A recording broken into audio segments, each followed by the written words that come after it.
Hi, happy Monday. My hair keeps getting so long. I got a haircut like 3 weeks ago, and I hold off on getting one so I don't have to worry about leaving my apartment to get a haircut, I guess. Whenever I have to leave my apartment for anything, it just becomes like a huge burden for me. And I'll hold off on it for so long. I was supposed to go to the dentist like 4 or 5 years ago. The doctor told me that I had something seriously wrong and I had to visit him too, and I don't know. They just want to take your money. He keeps calling me and he's like, "You have a debilitating illness. You have 5 years to live. You need to call me so we can figure it out." Stop trying to be a clout chaser just because you know I have money. You know I can put you on. So you're trying to upcharge me and get money from me. It's not gonna work. I'm a man of human connection. What did I just say? I'm a man? Yeah, that's right, guys. Today we're talking about men. It's every goddamn day on this channel we're talking about men, I guess. Maybe they gotta stop doing weird things. But also, I just saw this post and I feel like it's funny. On Ask Reddit, there was a post that said, "What are some disadvantages of being a man?" And normally on Ask Reddit, to be honest, the answers are pretty level-headed, pretty reasonable, okay? I know they're Redditors. Don't kill me. You know, I said something about Redditors that was semi-positive. But if you don't want to play the game of Reddit, just like me, you got to sort that shit by controversial, which means that it has a lot of downvotes, which means we get to see the bottom of the barrel, the little grubby snails on the bottom of the sea. But yeah, my hair grows fast. My fingernails used to also, and my parents would say that makes me healthy. It makes me healthy if my hair's growing fast. It makes me healthy if my nails are growing. That means that I'm a growing boy. What do you guys have? Do you have anything that shows that you're a growing boy? Because I have hair that I don't like, and I keep wanting to shave my head, but I can't because I'd look ugly. The dichotomy of life is that you want to buzz your hair so you don't have to do haircuts anymore, but you'd look really bad bald. So send in Photoshop pictures of me with a cool buzz cut, so maybe I can figure out a way to flip this thing around. I couldn't do this myself. I think I'd get made fun of a lot. So what are some disadvantages of being a man? From the most controversial comments on Reddit. The very first one says, "We can't have a disagreement with a woman without the danger of being accused of abuse." Crazy how that happens. You know, I'm always sitting there hanging out with my friends and I get in a little argument about whether or not Spider-Man No Way Home is a good movie. And next thing I know, I'm getting canceled online for abusing someone. That always happens. Remember that moment? You know that moment where that happens? That awesome, epic moment? Even after everything we do, we are never good enough for women. That's why I date dudes instead. I mean, that one's kind of based. Living with higher expectations than the opposite sex. That one didn't even get any replies. That actually got some upvotes. That's pretty awesome. I do feel like as a man, I have higher expectations. People always hold me to some crazy standard. And women just get to sit by and do their thing, but men as a whole have this great expectation. Like, I get the idea of like men have a higher expectation maybe like in the household, like if you have a sister and your dad is like, "You need to take up the helm of the house. You have to lead this house with your heart and your penis because you're a man that has a penis in this specific instance." Maybe there's like this pressure to be like the head of the family and be like the big man with the big boss, with the big job and the big suit, the suit that's way too big for you and it's wet and it's dripping. You're in the middle. Really visualize this one for me, Owen, but don't take too much time. These are quick videos, okay? I'm on a little bit of a roll right now on my second channel on everything. I'm posting everywhere. And yeah, I might be tired because I'm moving and in a month. And I need time to move,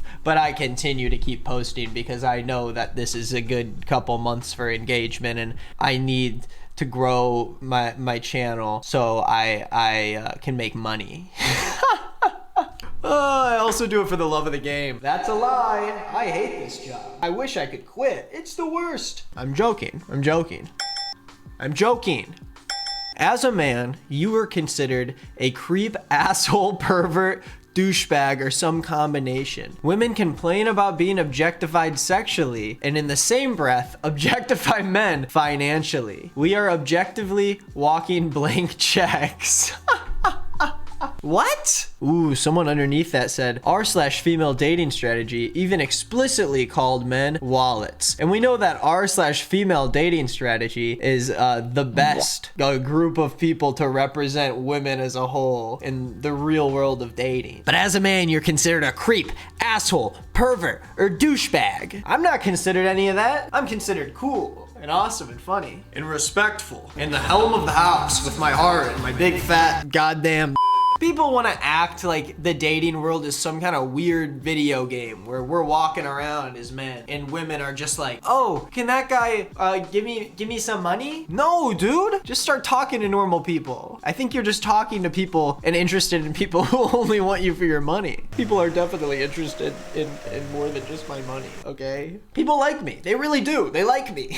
Oh God, I'm so empty inside. As opposed to women, sex and romance are much harder to get. Exponentially harder the smaller and less wealthy of a male specimen you are. You lose me when you start using the word specimen. I'm off. I'm thinking about something else all of a sudden. I'm thinking about like a little tiny word, this like really low voice, and he's like, ugh. Also, you have less intrinsic value for not having a womb to produce children with. As someone who is male, I feel I get less sympathy from others for my pains. I am judged harsher than women, and my value as a human being is tied more to my utility/economic value than my humanity. If you are around people who give you less sympathy for your pains because you're a man, you're just hanging out around the wrong people. I don't think I've ever once been around friends who looked at me with less intrinsic value, or not even friends, people that I'm interested in, people that I'm dating. I don't think I've ever seen myself looked at as less valuable because I don't have a womb to produce children, and also I don't feel like I get less sympathy for my pain. Now there is a world, okay? And there are probably a lot of communities in the world where the actual universe you're living in puts you to a different standard because you're a man. There is a universe out there. There are communities out there who are toxically masculine. So I don't want to downplay the idea that someone as a man could feel a level of pressure because they could be put in a situation where they've got a big old hairy dad who wants them to do everything and puts the pressure of the parents' past on them. But that's an issue with your dad, dude. But no, I do think that there are issues in this country even where there are communities that thrive off of being, gross term again, toxically masculine. Like there are plenty of places in this world, there are plenty of friend groups you're gonna have in high school, there are plenty of family members who are gonna make you feel like you are not manly enough, or you aren't making enough money, or this and that. And so in a lot of ways, I do sympathize, I guess, or I can see where a lot of these people are coming from. Because you can be in a privileged position, like as a man, and still be looked at differently by specific people because of the gender you are. But a lot of that is tied up in personal relationships and things that are very close within you and not really a disadvantage from a societal point as a whole, if any of that shit makes sense. So as funny as it is to like goof on people, I think that you can find yourself in these bubbles that are not helping young men grow into people who are confident in themselves and feel like they can be themselves and aren't afraid to do things that are out of the ordinary when it comes to like the norms within the community they grew up in, whatever. The reason that I find a lot of these kind of comments peculiar is because they come from a place of I'm experiencing these hardships because I am a man, rather than the fact that those experiences exist because men themselves set those standards. I wouldn't say that most of like the valid complaints that I see about disadvantages of being a man are a result of women feeling that way about men. Because the ones that I do agree with and the ones that I feel like are valid are linked to the idea of masculinity existing in this weird bubble where you have to take up the head of the family and you have to be the breadwinner and protect and go off to work while your wife stays at home and takes care of the baby. Like the idea that men need to be in a power position is because men wanted themselves to be in a power position. So the wording of some of these is just funny to me because it's like women just see men as wallets that they want to sop up cash with. When in reality, yeah, there's always gonna be someone bad on both sides of like the gender spectrum. There's always gonna be people that just want girls for their looks and just want to have sex with them. And there's always gonna be girls that just want a guy for his money and his wallet. And the same thing flip-flopped. Yes, there are unique cases where every gender has horrible people who are bad. But when you say this is a disadvantage of being a man, you're saying that societally, this is a standard set that is a negative to us. There's a difference between, oh, I just had this one really bad experience with a relationship, and, oh, because I look the way I look, every single time I walk outside, I have men yelling at me. Very different standards of living societally, and it's kind of weird to be like, all women just want me for my money, because that's just not like, talk to anyone who's in a relationship. Do any of them think that the girl that they're with just wants them for their money? No one's gonna say that, because they found someone who doesn't want them for their money. At least for me personally, I feel like I date normal people and I act and talk and interact with people in a normal way. So I've never had an experience where I felt like I was hanging out with someone who wanted me for my money. I would never attract myself towards someone who would ever do that. But of course, there's always outliers where those bad things can happen. And you can't really just fully blame someone for putting themselves in a bad situation. So a lot of this stuff, just goofing off, okay? I can't talk about personal experiences that I don't know anything about, you know? I look like I'm punching so fast with this camera. If I turn up the shutter speed, will it look like I'm punching like super fast?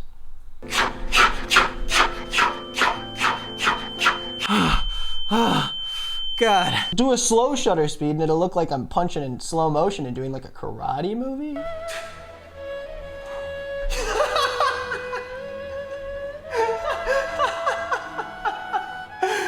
This is great. Unlike women and children who have inherent value as sentient, emotional living beings, men are only valued when providing something to someone else, usually to women and children. Labor, protection, money, etc. Remember when I said most of the replies were like level-headed? A lot of these comments have more upvotes than downvotes. This one is 64 upvotes positive. That doesn't even mean that 64 people liked it. It's that 64 people liked it plus the amount of dislikes that it has. You're never unconditionally loved and appreciated. You always have to bring something to the equation and expect nothing. And as funny as it is to goof on somebody who says that, it's kind of sad. It is honestly very sad that there are a lot of men out there who feel like they are not valued for anything except for their money. And the trick to all of that is that this isn't a societally wide problem that is going to chase you for the rest of your life. You don't have to feel that way about yourself. It's just about the people that you surround yourself with and the people that you attract yourself with because of your own personality and your morals and values. If you have values and you have a personality that is attractive to people that you want to be with, then you are going to end up with those people. There is something that should be done about communities that don't actually give love to young men who need it, and then they end up going down some pipeline and they end up being some radical freak who was never given love, so now they're an incel who wants to, you know, destroy women and have people harass them on the street. That's how it starts, is stuff like this, where it's like, men are only there for money and a woman will never love you. No, dude, you can be loved. You can be hugged and cuddled and kissed and slapped and sucked. You just have to put yourself in a position that makes you a likable and trusted and honest person. You have to start being honest with yourself if you want to find someone who's gonna be honest with you. I feel like I'm doing a therapy session for a bunch of little guys. Listen, I think men can be great. Okay, there's a lot of great men out there. I wish I could name them all. None are coming to the mind right now. But just know that there is someone out there for every single one of you that will love you back and will care about you the same way that you want to care about them. There are a million bajillion people out there, and there isn't just one person for you out there. With mathematically, there are so many people out there who you are compatible with enough to get married and spend the rest of your life with and be very happy with. There is never going to be the one true person. Let me tell you that. I could do a whole TED Talk on this. I do a whole TED Talk on it to my friends every time I get high, but we'll save that for another day. I love talking about relationships and intimacy between people, and I feel like there's a lot to be said about the way you interact with other people and how relationships start and end, and it's very important to understand that about yourself, and it's a very good way to learn about other people. But I will leave that with you for now, because I've been shooting this video way longer than I thought, and I'm trying to put out videos every day or so I gotta end it here, kids. But let me know if there's anything else you want me to talk about. I'm trying to do some videos where I can just talk a little bit more, and I don't have to like react to stuff. I can riff, you know? I want to riff. I want to have a little Nikki time, okay? In my office. Can I have a little Nikki time? I hope you guys, stick around. I got 2 videos on the screen right here that you can check out. Very great videos. Awesome videos. You can check out my podcast, all my socials down below. I appreciate you hanging out with me for however long this video is. I'm gonna guess that it's 14 minutes. If I nailed that, that means I'm the best YouTuber ever. If I'm more than 3 or 4 minutes off, Owen, just cut it out of the video, please. Anyways, I appreciate you all. Let me know what you thought of the video down in the comments. I will respond to some people and say what's up, okay? I'll talk to you soon. See ya.